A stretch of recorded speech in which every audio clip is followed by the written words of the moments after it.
Hello everyone. Last video में हमने chapter 7 start किया था और उसमें हमने एक्सरसाइज 7.1 कंप्लीट कर ली थी। उसमें हमने सीखा था क्यूब क्या होता है, क्यूब कैसे करते हैं हम, और परफेक्ट क्यूब क्या होता है और कैसे बनाते हैं उनको। अगर किसी चीज़ की कमी हो तो परफेक्ट क्यूब कैसे बनाते हैं। आज की वीडियो में हम सीखेंगे क्यूब रूट। देखो क्यूब रूट क्या होता है, पहले तो ये जानना बहुत ज़रूरी है। क्यूब देखो हमने किया था, जैसे किसी भी नंबर को 3 बार मल्टीप्लाई करने से किसी भी नंबर की पावर अगर 3 होती है तो वो क्या बन जाता है, पावर 3 मतलब क्यूब बन गया। तो उस नंबर को हम कितनी बार मल्टीप्लाई करते हैं, 3 टाइम्स। 2 टू ज़ा 4, 4 टू ज़ा 8। 3 का क्यूब है, इट मीन्स ये जो बेस है 3 है, ये कितनी बार मल्टीप्लाई है, जितनी इसकी पावर है। कितना आ गया, 27। 4 का क्यूब क्या होगा, 4 को 3 टाइम्स हम मल्टीप्लाई कर देंगे। 4 4 जा 16, 16 4 जा 64। ये क्या थे, ये हमने क्यूब सीखी थी। कोई एक नंबर है, उसकी पावर 3 कर दो तो क्या निकल जाएगा, क्यूब निकल जाएगा। लेकिन अब हमें क्यूब रूट निकालना है।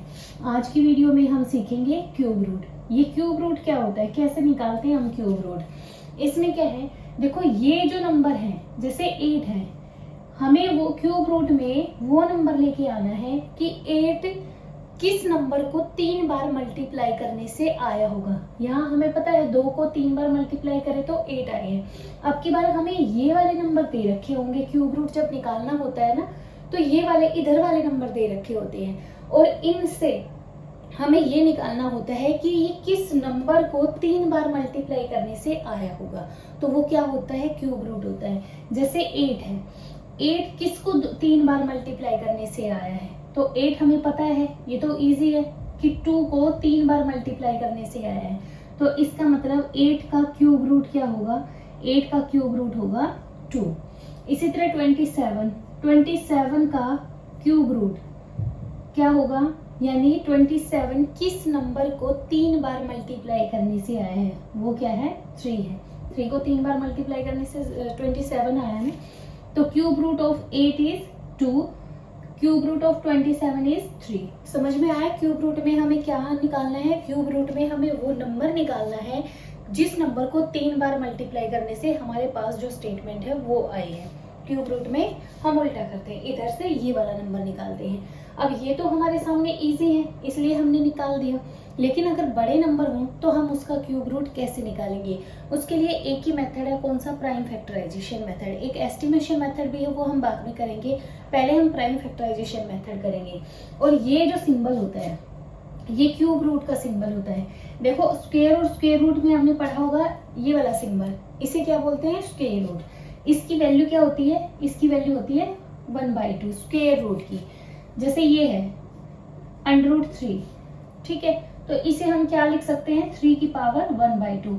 ये स्क्वायर रूट का साइन है, इसकी वैल्यू क्या होती है, 1/2। लेकिन जब हम क्यूब रूट पे आते हैं तो हम इस सिंबल के यहाँ पे इसके बीच में क्या लिख देते हैं, 3। इसका मतलब क्या है, क्यूब रूट। जैसे ये आ जाए 3 तो इसका मतलब क्या है, इसकी पावर क्या है, 1/3 है। ये क्यूब रूट होता है, क्यूब रूट। क्लियर हो गया, क्यूब रूट का साइन होता है ये चीज अलग है। देखो ये चीज मैं लिख दूं ऐसे, इसमें और इस चीज में दोनों में डिफरेंस है। ये क्या है, 3 मल्टीप्लाई बाई √2। ये 2 का स्क्वायर रूट है, ये क्यूब रूट नहीं है, 3 इसके बाहर है। अगर इस सिंबल के अंदर अगर हम 3 रख देते हैं तो ये क्या है, 2 का क्यूब रूट है। यानी यहाँ पे 2 की पावर 1/3 है और यहाँ पे 2 की पावर 1/2 है। ये डिफरेंस ये देखना है, 3 इसके अंदर होना चाहिए। जब हम क्यूब रूट लिखते हैं ना तो इसके अंदर 3 होना चाहिए। क्लियर हो गया ये क्यूब रूट में हमें क्या निकालना है। अब हम कुछ क्वेश्चन करेंगे जिसका हमें क्या निकालना है, क्यूब रूट निकालना है। एक्सरसाइज 7.2 है हमारी, एक्सरसाइज 7.2। इसमें क्या निकालना है, क्वेश्चन नंबर 1 में find the cube root of the following number. Find the cube root. First है 64। पहले हम 64 का करेंगे, इसका हमें क्या निकालना है, cube root. Find the cube root. अगर क्यूब निकालना हो, सिर्फ क्यूब आ जाए तो हम क्या करेंगे, इसको 3 टाइम्स मल्टीप्लाई कर देंगे। लेकिन क्यूब रूट लिखा है, ये स्टेटमेंट बहुत बारीकी से पढ़नी पड़ती है कि इसमें क्यूब निकालना है या क्यूब रूट निकालना है। तो इसमें क्या निकालना है, क्यूब रूट निकालना है। तो 64 के हम क्या करेंगे, प्राइम फैक्टर करेंगे। और ये लिखा हुआ स्टेटमेंट में बाय प्राइम फैक्टराइजेशन मेथड। तो अब इसे करो, इसके प्राइम फैक्टर 2 3 जा 6, 2 2 जा 4, फिर 2 से करेंगे 2 8 जा 16, 2 4 जा 8, 2 2 जा 4 और 2 1 जा 2। ठीक है, ये क्या हो गए, प्राइम फैक्टर आ गए हमारे। अब हम इनको लिख लेंगे प्राइम फैक्टर को 1 2 3 4 5 6, 1 2 3 4 5 6। ये काम तो क्या है, कॉमन है, जो हमने 7.1 में भी किया था। अब इससे आगे एक स्टेप और आगे चलना है, हमें क्या निकालना है, इसका क्यूब रूट निकालना है। यानी 64 किस नंबर को 3 बार मल्टीप्लाई करने से आया है। अब हम क्या करेंगे, इसके पेयर बनाएंगे, ग्रुप करेंगे, ग्रुपिंग करेंगे। कितनी, 3 3 की। क्यूब की बात हो रही है ना, तो 3 3 की ग्रुपिंग करेंगे। तो इसमें से 3 का ग्रुप बन गया और यहाँ भी क्या बन गया, 3 का ग्रुप बन गया। तो यहाँ से एक 2 ले लेंगे, इन 3 में से एक 2 लेंगे, इन तीनों में से ग्रुपिंग करके एक 2 लेंगे। क्या आ गया हमारा आंसर, 4 आ गया। यानी क्या निकल गया हमारा, क्यूब रूट ऑफ 64 इज क्या आ जाएगा, 2 इंटू 2 क्या आ जाएगा 4। यानी 4 को 3 बार मल्टीप्लाई करने से 4 इंटू 4 इंटू 4, 4 4 जा 16, 16 4 जा 64। यानी 4 को 3 बार मल्टीप्लाई करने से क्या आया है हमारा, 64 आया। तो क्यूब रूट ऑफ 64 इज क्या आ गया हमारा, 4 आ गया। क्लियर है ये चीज, समझ आई। 3 3 का प्राइम फैक्टर करेंगे, 3 3 का ग्रुप बना के उनमें से एक एक ले लेंगे, उनकी मल्टीप्लाई कर देंगे, जो आएगा वो नंबर, ये वाला नंबर इस नंबर की जो हम ग्रुपिंग करके जो नंबर निकालेंगे, इसको 3 बार मल्टीप्लाई करने से आएगा। क्लियर है, ये तो बहुत छोटा नंबर था। अब हम थोड़ा बड़ा नंबर ट्राई करेंगे। क्वेश्चन नंबर फर्स्ट का फर्स्ट पार्ट हो गया हमारे लिए। अब हम करेंगे 512, 3 डिजिट का नंबर। अब इसके भी क्या करेंगे, प्राइम फैक्टर करेंगे। 2 से स्टार्ट करो, 2 2 जा 4, 2 5 जा 10, 2 6 जा 12, 2 1 जा 2, 2 2 जा 4, 2 8 जा 16, 2 6 जा 12, 2 4 जा 8। जब तक 2 से हो रहा है हम तब तक 2 से ही करते जाएंगे इसे। 2 8 जा 16, 2 4 जा 2 2 जा एंड 2 1 जा। तो 512 के प्राइम फैक्टर ये काउंट करो, 1 2 3 4 5 6 7 8 9। कितनी बार है, 9 टाइम्स। 3 4 5 6 7 8 9। अब हम क्या करेंगे, इनकी ग्रुपिंग करेंगे। 3 इसमें से एक 2 बाहर ले लिया, फिर अगली नेक्स्ट ग्रुपिंग इसमें से एक 2 बाहर ले लिया और नेक्स्ट ग्रुपिंग 3 3 की ग्रुपिंग करेंगे। ठीक है, तो हम यहाँ लिखेंगे क्यूब रूट ऑफ 512 इज क्या आ जाएगा, 2 2 जा 4, 4 2 जा 8। यानी इसका ये किसको, 512 किसको 3 बार मल्टीप्लाई करने से आया है, 8 को 3 बार मल्टीप्लाई करने से हमारा क्या आया है, 512 आया है। अब हम थोड़ा बड़े नंबर ट्राई करेंगे। ठीक है, 3 3 4 4 डिजिट के, 5 डिजिट के। अब ये 5th पार्ट है हमारा एक्सरसाइज 7.2 का, हम इसकी प्राइम फैक्टर करेंगे। अब देखो लास्ट में क्या है, 5 है, तो इसका मतलब ये किससे डिवाइड नहीं हो सकता, ये 2 से तो डिवाइड नहीं हो सकता। फिर क्या करो, इनको ये देखो 3 से डिवाइड हो सकता है कि नहीं हो सकता है। तो 3 से डिविजिबिलिटी का शॉर्ट रूल क्या होता है, डिविजिबिलिटी रूल क्या होता है 3 का, इन सबको ऐड करके देख लो।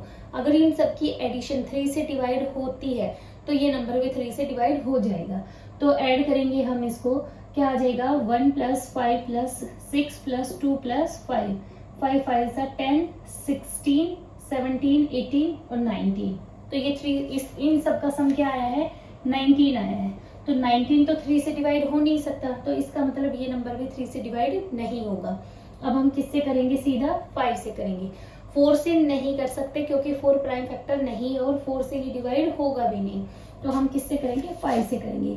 5 3 जा 15, 5 1 जा 5, 5 2 जा 10 और 5 5 जा 25। जिसे ये डायरेक्ट करना नहीं आता वो मैंने कई बार बताया आपको, ऐसे करोगे। इसको 5 से करेंगे, 5 3 जा 15, रिमाइंडर 0, ऊपर से क्या उतारेंगे 6, 5 1 जा 5, 1 रिमाइंडर, ऊपर से क्या उतारेंगे 2, फिर 5 2 जा 10, रिमाइंडर इज 2, ऊपर से 5 उतारेंगे तो 5 5 जा 25। जिसको डायरेक्ट करना नहीं आता वो ऐसे करके देख लेना साइड में, और यहाँ पे आंसर लिख लेना। और मैंने बताया था इन दोनों की मल्टीप्लिकेशन इसके इक्वल आनी चाहिए। फिर अगेन 5 से करेंगे, 5 6 जा 30, 5 2 जा 10, 5 5 जा 25। अगेन 5 से करेंगे, 5 1 जा 5, 5 2 जा 10, 5 5 जा 25, 25 और 5 1 जा 5। अब हम इसके प्राइम फैक्टर यहाँ पे लिखेंगे।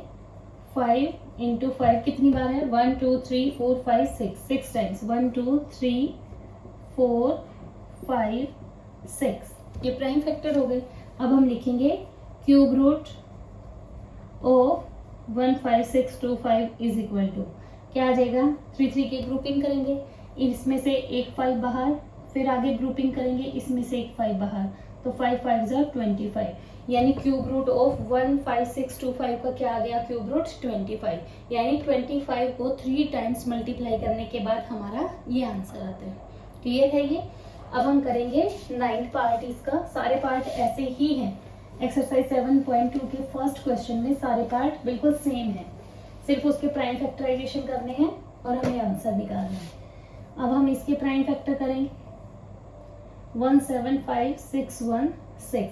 अब देखो लास्ट में क्या है, 6 है, तो ये नंबर 2 से डिविजिबल हो जाएगा, तो 2 से करेंगे, 2 8 जा 16, 1 रिमाइंडर, ऊपर से 5 उतारेंगे, 2 7 जा 14, 2 8 जा 16, 0 2 8 जा 16। मोस्टली बच्चे क्या गलती करते हैं, ये 0 छोड़ देते हैं। 0 कैसे आएगी देखो, इसकी मैं डिवीजन करके दिखाती हूँ।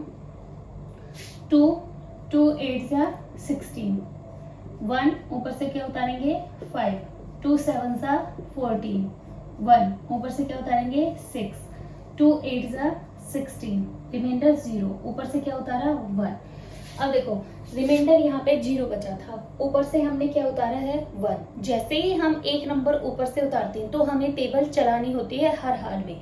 अब ऊपर से 1 उतारा है तो टेबल चलाएंगे, लेकिन हमारी टेबल तो चल नहीं रही, क्योंकि हमारा डिवाइजर क्या है, ग्रेटर नंबर है, किससे, हमारे इस नंबर से, डिविडेंड से, तो हमारा टेबल तो पॉसिबल नहीं है। ऊपर से कोई डिजिट जब हम नीचे उतारते हैं और टेबल चलाते हैं और टेबल नहीं चलती है, तो हम ना जाने की 0 लगा देंगे। यहाँ पे ना जाने की 0 कब लगती है, जब हम ऊपर से कोई नंबर उतारते हैं तो टेबल चलाना कंपलसरी है, टेबल चलानी पड़ेगी। अगर वो नहीं चल रही है तो ना जाने की आंसर में 0 लगाएंगे। फिर नेक्स्ट नंबर उतारेंगे हम 6, इकट्ठे 16 नहीं उतार सकते हम कि 1 उतारा और टेबल नहीं चल रही तो चलो 6 उतार लेते हैं, ना जाने की 0 लगा के फिर सेकेंड नंबर आएगा। आप टेबल चलाएंगे, 2 8 जा 16।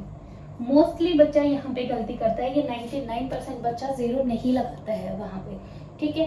तो ये आंसर आ गया हमारा। दोबारा 2 से करेंगे, 2 4 जा 8, 2 3 जा 6, 2 9 जा 18, 2 0 जा 0 एंड 2 4 जा 8। अगेन 2 से करेंगे, 2 2 जा 4, 2 1 जा 2, 2 9 जा 18, 2 5 जा 10, 2 2 जा 4, फिर 2 1 जा 2, अगेन 0, क्योंकि 1 जब नीचे उतारेंगे तो ना जाने की 0 लगेगी। 2 9 जा 18, 2 7 जा 14 और 2 6 जा 12, 2 5 जा 10, 2 4 जा 8, 2 8 जा 16, 2 8 जा 16, 2 2 जा 4, 1, 2 7 जा 14, 2 4 जा 8, 2 4 जा 8। ये लंबा जाएगा थोड़ा सा, लेकिन जब तक हो रहा है हमें तब तक करना है, और तब तक करना है जब तक हमारा नीचे 1 नहीं आ जाता। 2 3 जा 6, 2 7 जा 14, 2 2 जा 4, अगेन 2 6 जा 12, 2 8 जा 16 और 2 6 जा 12, 2 3 जा 6, 2 4 जा 8, 2 3 जा 6। अब ये क्या है, ये 2 से डिवाइड नहीं होगा। अब ये 3 से 4 + 3 7, 7 + 3 10, 10 तो क्या है 3 से डिवाइड नहीं हो सकता, तो ये नंबर 3 से डिवाइड भी नहीं होगा। 4 से हम इसे करना ही नहीं है, 5 से भी नहीं होगा, 6 से भी नहीं होगा। अभी ये किससे होगा, ये 7 से करके देखेंगे। 7 से करके देखो, 343 को किससे करेंगे, 7 से। 7 4 जा 28, 34 में से 28 करेंगे माइनस, 29 30 31 32 33 34 6 और 3, 7 9 जा 63, तो क्या आ गया हमारा 49। फिर 7 से 7 7 जा 49, 7 1 जा 7 आ गया हमारा। अब हमारे प्राइम फैक्टर जो आए हैं इनके पेयर बनाएंगे हम। प्राइम फैक्टर लिखेंगे 17561 के प्राइम फैक्टर। 2 देखो कितनी बार है, 1 2 3 4 5 6 7 8 9, कितनी बार है 9, 1 2 3 4 5 6 7 8 9, और 7 कितनी बार है 3 टाइम्स है, 7 कितनी बार है 3 बार है, देखो 1 2 3। अब इसका क्यूब रूट निकालेंगे, क्यूब रूट ऑफ दिस लिख लो या ऐसे लगा दिया करो, यहाँ पे 3, इसका क्यूब रूट किसके इक्वल है, 3 3 के पेयर बनाएंगे, 3 का पेयर में से इस ट्रिपलेट में से एक 2 बाहर, नेक्स्ट ट्रिपलेट में से एक 2 बाहर, उससे आगे में से एक 2 बाहर, और ये एक 7 बाहर। ठीक है, ट्रिपलेट बना दिया। अब इनके मल्टीप्लाई करो, 2 2 जा 4, 4 2 जा 8, 8 7 जा 56।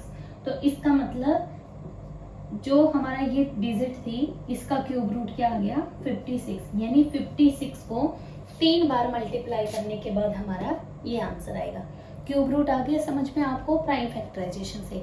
अब क्यूब रूट निकालेंगे हम एस्टिमेशन मेथड से। हम क्यूब रूट कैसे निकालते हैं, एक मेथड एस्टिमेशन है, वो बहुत इजी है और बहुत जल्दी हो जाता है, इतना बड़ा प्राइम फैक्टर करने की हमें जरूरत नहीं होती है। तो उसको हम कैसे करेंगे, देखो पहले हम एग्जांपल लेंगे 1331, क्वेश्चन नंबर ये 3 है, एक्सरसाइज 7.2 का एनसीईआरटी के मैथ्स की, लेकिन एस्टिमेशन मेथड है ये। इस मेथड का नाम क्या है, find cube root, find cube root by, पहला क्या था प्राइम फैक्टराइजेशन मेथड, ये कौन सा है एस्टिमेशन मेथड, एस्टिमेशन मेथड 1331। ठीक है, अभी इनकी क्या करेंगे हम, ग्रुपिंग बनाएंगे, ग्रुप बनाते हैं हम। ग्रुप कैसे बनाते हैं, लास्ट से शुरू करते हैं, 3 3 के ग्रुप बनाते हैं, 1 2 3 3 डिजिट का ग्रुप बना लिया, एक आगे एक नंबर बचे, 2 या 3 जितने भी बचे, लास्ट स्टार्टिंग किससे करनी है, पीछे से करनी है, 2 ग्रुप बनाने हैं। ये फर्स्ट ग्रुप हो गया और ये हमारा सेकंड ग्रुप हो गया। फर्स्ट ग्रुप क्या है हमारा, फर्स्ट ग्रुप इज 331। अब देखो इससे क्या मिलेगा, अब इसका क्यूब रूट निकालना है, मतलब हमें वो नंबर निकालना है यहाँ पे कि जिसको 3 बार मल्टीप्लाई करने से ये वाला नंबर आया होगा, हमें वो नंबर निकालना है। तो इस नंबर की जो वंस प्लेस है, जो वंस प्लेस है इस नंबर का, वो किससे आएगा, इसके लास्ट डिजिट से आएगा। यहाँ पे 1 रहा होगा इसके लास्ट डिजिट में, तभी तो 3 बार मल्टीप्लाई करने के बाद पीछे 1 है। ये मैंने इससे पहले वाली वीडियो में सिखाए थे कि अगर किसी नंबर के लास्ट में 1 है उसको 3 बार मल्टीप्लाई करेंगे, इसका 3 बार मल्टीप्लाई करने के बाद जो आंसर आएगा वो क्या होगा, 1 ही होगा, उसके वंस प्लेस पे क्या आएगा, 1 ही आएगा। अगर किसी नंबर के पीछे 2 है, जैसे यहाँ पे 2 है, तो इसको 3 बार मल्टीप्लाई करने के बाद जो आंसर आएगा वो क्या आएगा, लास्ट वाले नंबर को 3 बार मल्टीप्लाई कर देते हैं, क्या आ जाएगा 2 2 जा 4 2 जा 8। ठीक है, जैसे लास्ट में अगर किसी नंबर के 3 है, इसको 3 बार मल्टीप्लाई करने से लास्ट में 3 है तो क्या आएगा 7 आएगा। इसको जब 3 बार मल्टीप्लाई करेंगे 123 123 और 123, तो इनको 3 बार मल्टीप्लाई करने के बाद जो आंसर आएगा उसके वंस प्लेस पे क्या होगा, लास्ट वाले डिजिट की मल्टीप्लाई कर दो, 3 3 9 9 3 27, लास्ट में क्या आएगा 7 आएगा। ठीक है, वही चीज यहाँ पे लगानी है। अगर हमारा आंसर ये है, इसके लास्ट में 1 आया है, तो ये जो नंबर है जिसको 3 बार मल्टीप्लाई करने से ये आया है, इसके पीछे भी क्या रहा होगा, 1 रहा होगा। इसके लिए इस नंबर से, फर्स्ट ग्रुप से हमें इस नंबर का वंस प्लेस मिल गया, पहले वाला वंस प्लेस या यूनिट प्लेस इज क्या आ जाएगा, 1 आ जाएगा। ठीक है, अब देखो सेकंड ग्रुप क्या है, सेकंड ग्रुप है हमारा 1। अब हम क्या करेंगे, 1 का क्यूब करेंगे, क्या आएगा 1, 2 का क्यूब करेंगे, क्या आएगा 2 इंटू 2 इंटू 2, 2 2 जा 4 4 2 जा 8, ये आ गए। अब 1 देखो इन दोनों के बीच में आता है, इसके इक्वल है, तो जो इसके इक्वल आए या इससे बड़ा नंबर आए, इनके बीच में आना चाहिए। ये वाला जो सेकंड ग्रुप है इन दोनों नंबर के बीच में आ रहा है, ये इसके इक्वल भी आ रहा है। ठीक है, तो इन दोनों में जो सबसे छोटा नंबर होता है वो यहाँ पे आएगा, तो इन दोनों में 1 और 2 में कौन सा सबसे छोटा नंबर है? 1 है, तो यहाँ पे भी क्या आ जाएगा? 1 आ जाएगा। इसका 10th डिजिट क्या मिल गई? 10th डिजिट क्या हो गई? 10th digit is 1। ठीक है, 1st डिजिट भी क्या थी? 1 थी। 10th डिजिट भी क्या है? 1 है। तो इसका मतलब ये नंबर 11 को 3 बार मल्टीप्लाई करने से आया होगा। इससे ज्यादा क्लियर नहीं हुआ है तो एक एग्जांपल मैं दे देती हूँ जिसमें 5 डिजिट है, उसका करके देखेंगे। ये तो क्या हो गया? इसके इक्वल आ गया था। इससे ज्यादा क्लियर नहीं हुआ होगा तो मैं एक एग्जांपल और एस्टिमेशन का जो बड़ी डिजिट है उसका देती हूँ। जैसे अभी हमने जो क्वेश्चन किया था, हम वही वाले डिजिट ले लेते हैं, 15625, ये वाला नंबर ले लेते हैं एस्टिमेशन मेथड। अब देखो इसके ग्रुप बनाएंगे, एक ग्रुप ये है और एक ग्रुप ये है, फर्स्ट ग्रुप और सेकंड ग्रुप। लास्ट से ग्रुप बनाने शुरू करने 3-3 नंबर के, 1 2 3, एक ग्रुप यहाँ का, एक आगे जितने बचे हैं, एक बचे 1, 2 बचे 2, 3 बचे 3। ठीक है, 3-3 के ग्रुप बनाने हैं। फर्स्ट ग्रुप लेंगे, फर्स्ट ग्रुप से क्या मिलता है हमें? फर्स्ट ग्रुप से हमें मिलता है 1st डिजिट।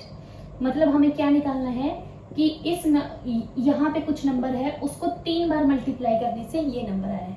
तो इस नंबर की फर्स्ट ग्रुप से 1st प्लेस निकालेंगे हमें। यहाँ पे एक 1st प्लेस है, एक 10th प्लेस है, तो 1st प्लेस किससे मिलेगा? फर्स्ट ग्रुप से मिलेगा। और फर्स्ट ग्रुप क्या है? 625। 625 है तो इस नंबर लास्ट में क्या है? 5। तो यहाँ पे जो नंबर है 1st प्लेस पे वो 5 ही होगा, तभी तो 5 को 3 बार मल्टीप्लाई करने से पीछे 5 आया है। तो 1st डिजिट क्या हो गई? 5 हो गई। यहाँ पे 1st डिजिट क्या हो गई? 5 हो गई। ठीक है, उसके बाद सेकंड ग्रुप लेंगे। सेकंड ग्रुप क्या है हमारा? सेकंड ग्रुप है 50। अब इसमें हम क्यूब करके देखेंगे स्टार्टिंग से। 1 का क्यूब क्या होता है? 1 इंटू 1 इंटू 1, 1 आ गया। 2 का क्यूब क्या होता है? 2 इंटू 2 इंटू 2, 2 2 4, 4 2 8। फिर हम करेंगे 3 का क्यूब, 3 इंटू 3 इंटू 3, 3 3 9, 9 3 27। देखो 15 से ज्यादा आ गया। जो हमारा सेकंड ग्रुप होता है ना, उससे ज्यादा जब आ जाएगा हम तभी रुक जाएंगे। देखो 1 का क्यूब किया 1 आया, इससे तो छोटा था तो हमने नेक्स्ट नंबर लिया। 2 का क्यूब किया हमने 8 आया। अब भी क्या है? इस नंबर से जो हमारा सेकंड ग्रुप है उससे छोटा है तो हम नेक्स्ट नंबर पे बढ़ेंगे। 3 का क्यूब क्या आ गया? 27। अब की बार क्या आ गया? 15, जो हमारा सेकंड ग्रुप है उससे ग्रेटर आ गया, तो हमने यहाँ पे रुक जाना है। अब हम ये देखो, जो ये 15 है वो 2 के क्यूब और 3 के क्यूब के बीच में आता है। 2 के क्यूब और 3 के क्यूब के बीच में आ रहा है। तो इसका मतलब जो ये है 2 का क्यूब तो क्या है? छोटा है किससे? 15 से। लेकिन 15 छोटा है किससे? 3 के क्यूब के। यानी 15 2 के क्यूब के और 3 के क्यूब के, यानी 8 और 27 के बीच में आता है। तो अब हमें क्या करना है? जिनके क्यूब में आ जाए, जब हमें ये पता लग जाए कि ये इन दो नंबर के क्यूब के बीच में लाई कर रहे हैं, तो उन दोनों नंबर को ऐसे लिखेंगे। और इन दोनों नंबर में ये देखो स्मॉलर नंबर कौन सा है? छोटा नंबर कौन सा है? 2 है। तो यहाँ पे हम क्या लिखेंगे? जो 10th डिजिट होगी हमारी, 10th डिजिट वो क्या होगी? 2 होगी। 10th डिजिट क्या होगी? 2। तो ये यहाँ पे 10th डिजिट क्या आ जाएगी? 2 आ जाएगी। ठीक है, इसका मतलब ये नंबर किसको मल्टीप्लाई करने से आया है? 25 को 3 बार मल्टीप्लाई करने से आया है। एस्टिमेशन मेथड से हमने इसका क्या निकाल दिया? क्यूब रूट निकाल दिया। अब देखो जो लास्ट डिजिट होती है फर्स्ट ग्रुप की, यहाँ पे जो नंबर होगा, ये मैंने फर्स्ट वीडियो में भी करवाए थे, अभी भी रिपीट किए हैं। 1 है तो 1 ही आएगा, 2 है तो 8 आएगा, 3 है तो 7 आएगा, 4 है तो 4, 5 है तो 5 आएगा, 6 है तो 6, 7 है तो 3 और 8 है तो 2। 3 और 7 का पेयर होता है, 8 और 2 का पेयर होता है। बाकी तो एज इट इज ऐसे ही चलते हैं। 9 है तो 9। ठीक है, तो लास्ट में 5 है तो इसके पीछे भी 5 रहा होगा। यहाँ अगर 8 होता तो यहाँ पे 8 का किसके साथ पेयर है? 2, तो यहाँ पे 2 आ जाता। यहाँ पे 3 होता तो यहाँ पे 7 आ जाता। और फर्स्ट सेकंड ग्रुप को हमें ऐसे करके देखना है, और जो दोनों के बीच में आएगा जब हमें रुक जाना है, और उन दोनों में जिनके बीच में लाई कर रहा है उनमें छोटा नंबर कौन सा है, वो छोटा नंबर हमें टेंस डिजिट पे लिख देना है। इससे क्या हो जाएगा, ये हमारा आंसर आ जाएगा। ये without prime factorization cube root निकालने का मेथड है। इस मेथड का नाम होता है एस्टिमेशन मेथड। हमारे पास क्यूब रूट निकालने के दो मेथड होते हैं, एक प्राइम फैक्टराइजेशन मेथड और एक एस्टिमेशन मेथड। मैंने दोनों आपको करवा दी हैं और ये चैप्टर हमारा cube and cube root complete हो गया है। I hope you like the video. Thank you very much.